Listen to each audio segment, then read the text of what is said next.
এই ফুলের মতো মিষ্টি বাচ্চাটাকে দেখছেন, ওর নাম থানুষ্কা। থানুষ্কা মুম্বাইয়ের ফুলবাজারের রাস্তায় বসে পড়াশুনো করে। শুধু তাই নয়, 8 বছরের থানুষ্কা কিন্তু ক্লাস টপার।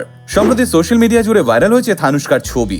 স্কুলের জামা পরে মাথার দুদিকে দুটো ঝুঁটি বেঁধে থানুষ্কা ব্যস্ত রাস্তায় একটি প্লাস্টিক বিছিয়ে বসে পড়াশুনো করছে। মুম্বাইয়ের জনপ্রিয় ফুল মার্কেট দাদারে ফুল বিক্রি করেন থানুষ্কার বাবা মা, আর সেই মার্কেটের পাশেই এক চিলতে ঝুপড়িতে মেয়েকে পড়াশুনো শিখিয়ে মানুষ করছেন তারা।